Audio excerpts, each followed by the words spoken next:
Fourth state Tamil நேயர்களுக்கு அருள்மொழிவர்மனின் அன்பார்ந்த வணக்கங்கள். இது உங்கள் ஃபோர்த் ஸ்டேட் தமிழ் வழங்கும் தலையங்கம் நிகழ்ச்சி.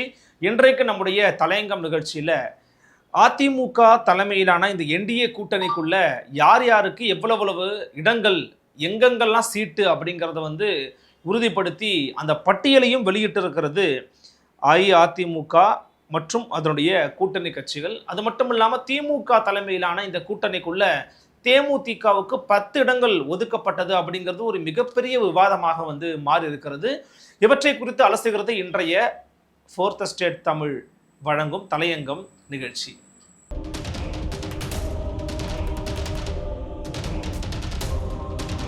நிம்மதி ப்ராப்பர்ட்டி மேனேஜ்மெண்ட். கான்டாக்ட் 7667008999. நலம் தரும் நல்லார் சித்த மருத்துவமனை. இதய நோய், சர்க்கரை நோய், பக்கவாதம், சிறுநீரக பிரச்சனை, தண்டுவடம் மற்றும் மூட்டு பிரச்சனைகளுக்கு மிகச்சிறந்த மருத்துவமனை. கிருஷ்ணகிரி, சென்னை மற்றும் மதுரை. தொடர்புக்கு 8807666117 மற்றும் 8807666118. ஸோ முதல்ல நம்ம அதிமுக தலைமையிலான இந்த என்டிஏ அலையன்ஸுக்குள்ள எவ்வளவு சீட்டுகள் எந்தெந்த கட்சிகளுக்கு ஒதுக்கப்பட்டிருக்கு அப்படிங்கிறத ஒவ்வொன்றா பார்க்கலாம். தமிழ்நாடு சட்டமன்ற பொதுத் தேர்தல் 2026 தொகுதி பங்கீடு ஒப்பந்தம் பார்த்தீங்கன்னா 23/4/2026 அன்று நடைபெற உள்ள தமிழ்நாடு சட்டமன்ற பொதுத் தேர்தலில் அனைத்து இந்திய அண்ணா திராவிட முன்னேற்ற கழகத்தினுடைய தலைமையிலான தேசிய ஜனநாயக கூட்டணியில் பாரதிய ஜனதா கட்சிக்கு கீழ்கண்ட 27 சட்டமன்ற தொகுதிகளை ஒதுக்குவது என்று இன்று முடிவு செய்யப்பட்டது. அதாவது புதன்கிழமை முடிவு செய்யப்பட்டிருக்கு அப்படின்னு சொல்லியிருக்கிறாங்க. இப்போ பிஜேபிக்கு பார்த்தீங்கன்னா 27 தொகுதி கொடுத்துருக்குறாங்க. அது என்னன்னு ஒவ்வொன்றா பார்க்கலாம். மயிலாப்பூர், தளி, மொடக்குறிச்சி, உதகமண்டலம், அவினாசி தெற்கு, திருப்பூர் தெற்கு, அவினாசி தனித்தொகுதி, அப்புறம் வடக்கு கோயம்புத்தூர், கந்தர்வகோட்டை தனித்தொகுதி, புதுக்கோட்டை, திருப்பத்தூர், மதுரை தெற்கு, சாத்தூர் எனக்கு தெரிஞ்சு பார்த்தீங்கன்னா நயினார் நாகேந்திரன் நிற்கிறதுக்கு வாய்ப்பு நிறைய இருக்குது.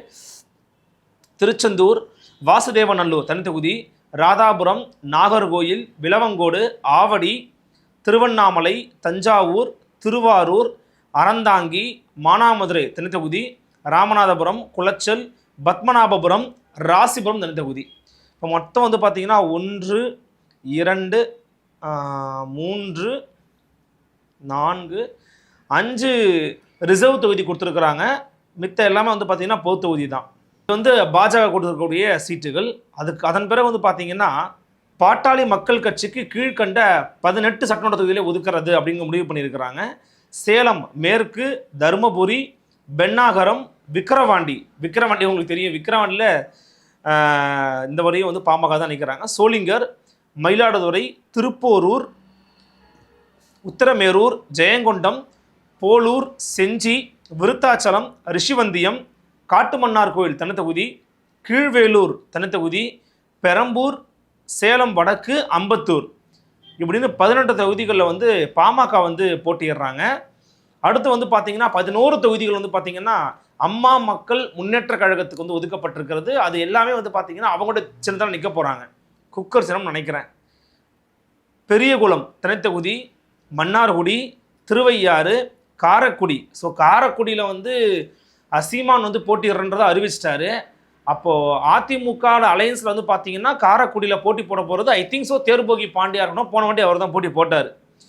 அப்புறம் 5வது திருப்பத்தூர், 6வது நாங்குநேரி, 7வது ஒட்டப்பிடாரம் தனித்தொகுதி, 8வது திருச்சி மேற்கு, 9வது சைதாப்பேட்டை, 10வது பூந்தமல்லி தனித்தொகுதி, 11 மடத்துக்குளம். அடுத்தபடியாக பார்த்தீங்கன்னா தமிழ் மாநில காங்கிரஸ் தமாக 5மே தாமரையில் போட்டி போடுறான்னு சொல்லியிருக்கிறாங்க. 27+5 32 ஆக்சுவலி பார்த்தீங்கன்னா அஃபிஷியலாக, அதாவது கணக்குப்படி பார்த்தோம்னா பாஜக சிம்பிளுக்கு 32 தொகுதி ஒதுக்கிற மாதிரி தான் பொருள் ஆகுது. ஒட்டஞ்சத்திரம், ஈரோடு மேற்கு, ராணிப்பேட்டை, கிள்ளியூர், கும்பகோணம் இங்கெல்லாம் எப்படி உங்களுக்கு இந்த சீட்ஸ்லாம் இது பண்ணாங்கன்னு தெரியல. ராணிப்பேட்டையெல்லாம் பார்த்தீங்கன்னா ஏற்கனவே அங்கே யாரோடைய கோட்டைன்னு நமக்கு தெரியும். பயங்கரமான ஸ்ட்ராங்கான ஒரு ஏரியா அப்போசிஷன் பார்ட்டிஸ்க்கு. பட் அவங்க கொடுத்துருக்குறாங்க. நெக்ஸ்ட்டு வழக்கம் போல் கேவி குப்பம் பார்த்தீங்கன்னா கீழ் வைத்தியான் குப்பம் தனித்தொகுதி புரட்சி பாரதம் கட்சிக்கு ஒதுக்கி இருக்கிறாங்க. அப்புறம் தமிழக மக்கள் முன்னேற்ற கழகம் ஜான் பாண்டியன் அவருடைய கட்சிக்கு பார்த்தீங்கன்னா ராஜபாளையம் அந்த தொகுதியை ஒதுக்கி இருக்கிறாங்க. அதன் பிறகு இந்திய ஜனநாயக கட்சி, அதாவது ஐஜேகே, அவங்களுக்கு பல்லாவரம், குன்னம், பல்லாவரமும் குன்னம் ஒதுக்கி இருக்கிறாங்க. பல்லாவரத்தில் எப்படி ஒதுக்குனாங்க அப்படிங்கிறது தெரியல, ஆச்சரியமாக இருக்குது. பல்லாவரமும் குன்னமும் ஒதுக்கி இருக்கிறாங்க. இப்படியாக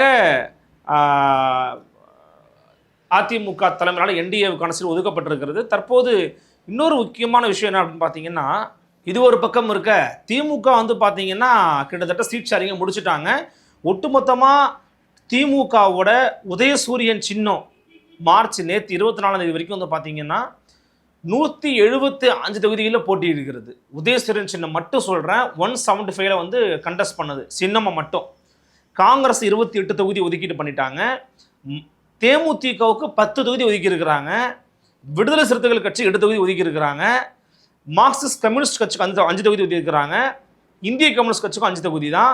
மதிமுகவுக்கு 4, ஐயுஎம்எல் ஏனி சின்னம் அவங்களுக்கு 2, மனிதநேய மக்கள் கட்சி 2, ரெண்டுமே உதயசூரியன் தான்.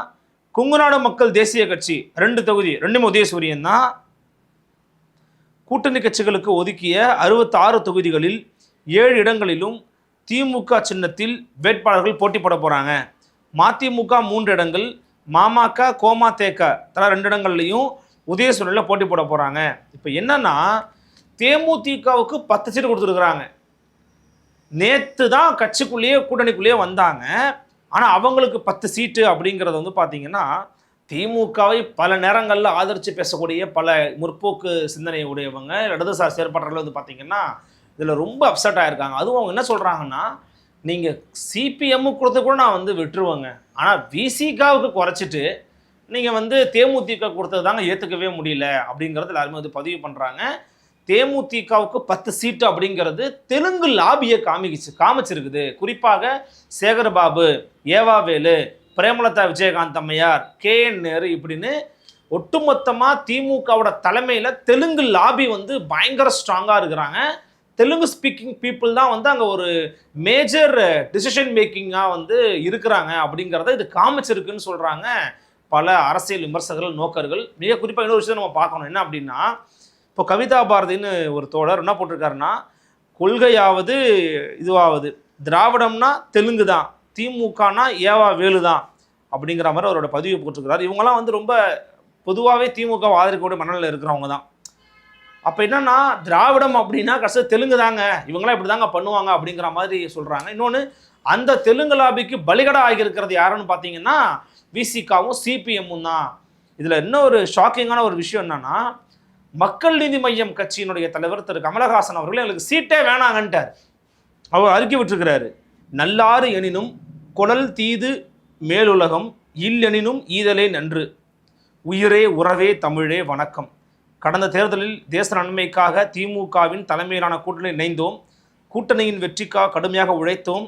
அதன் விளைவாக மக்கள் நீதி மையத்தின் குரல் இந்திய நாடாளுமன்றத்தின் மாநிலங்களவையில் ஒலித்தது. அன்று முதல் இன்று வரை நம்முடைய தனித்துவத்தை விட்டுக் கொடுக்காமல் கூட்டணி தர்மத்தை பேணி வருகிறோம்.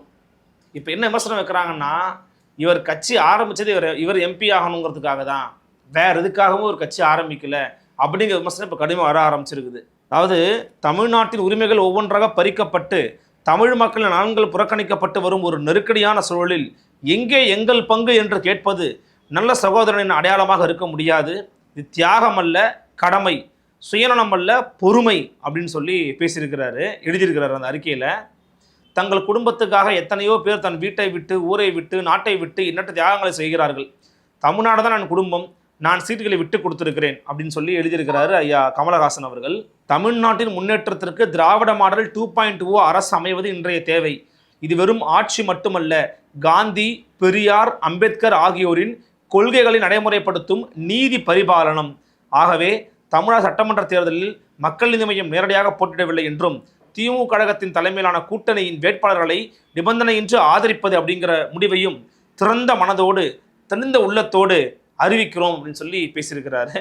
இது பயங்கரமான வந்து ஒரு விஷயமா பரபரப்பாக பேசப்பட்டுக்கிட்டு இருக்கு. என்னன்னா, இதை வந்து டாக்டர் திருமாவளவன் வந்து இதை ஆதரித்து பேசியிருந்தாங்க. என்ன சொல்கிறாங்கன்னா, அவருக்கு சீட்டு ஒதுக்கிறதாவே வந்து இருந்துச்சு. இப்போது அவருடைய நெருக்கடி, அவர் வந்து 10 சீட்டு கேட்டு 10 கொடுக்கவே முடியாதுன்னு சொல்லி 6ல் நின்று வேறு வழியே இல்லை, எம்என்எம் கொடுக்க வேண்டிய சீட்டை விசிகாவுக்கு கொடுத்துக்கலாம், அவங்க கொஞ்சம் அட்ஜஸ்ட் பண்ணிக்கிட்டோம் அப்படின்னு சொல்லி தான் கடைசி நேரத்தில் அந்த அட்ஜஸ்ட்மெண்ட் நடந்ததாக சில பேர் வந்து சொல்றதை கேட்க முடிகிறது. எனவே மக்கள் நீதி மையம் விடுதலை சிறுத்தைகள் கட்சிக்கு அவங்களுடைய சீட்டுங்கிறது விசிகாவுக்கு போயிருக்குன்னு சொல்கிறாங்க. இது ஒரு சாராருடைய கருத்தாக இருக்கிறது, உள்ள இன்ஃபர்மேஷன் தான் சொல்கிறாங்க. ஸோ மக்கள் நீதி மையம் தங்களுடைய கட்சி வந்து போட்டியிடலை, நாங்கள் ஆதரித்து பிரச்சாரம் பண்ணுறோம் மட்டும் சொல்லிட்டாங்க. ஒரு ஸ்டார் கேம்பெயினராக வந்து திரு கமலஹாசன் இருப்பாங்க. எப்படியோ வந்து சீட்டுகள் மற்றும் கூட்டணி கணக்குகள் அப்படிங்கிறது முடிவடைந்திருக்கிறது. எப்படி இவங்க இதுக்கு அப்புறமா ஆட்களை அறிவித்து பிரச்சாரத்தை மேற்கொள்ள போகிறாங்க அப்படிங்கிறதெல்லாம் இருக்குது. இந்த விஷயங்களுடைய அடுத்த கட்டம் என்ன அப்படிங்கிறது, அந்த ஆட்கள் அறிவித்த பிறகு அவங்களுடைய போட்டி அங்கே எப்படி இருக்கும், அந்த 4 முனை போட்டியில் யாருக்கான வெற்றி வாய்ப்பு நிறைய இருக்கும் அப்படின்னு தொடர்ச்சியான காணொலிகள் வாயிலாக நாம் தொடர்ச்சியாக பேச போகிறோம். மற்றும் ஒரு தலையங்கத்தை சந்திக்கலாம். இவற்றை குறித்து உங்கள் எண்ணங்களை கமெண்ட் செக்ஷனில் பதிவு பண்ணுங்கள். நன்றி, வணக்கம்.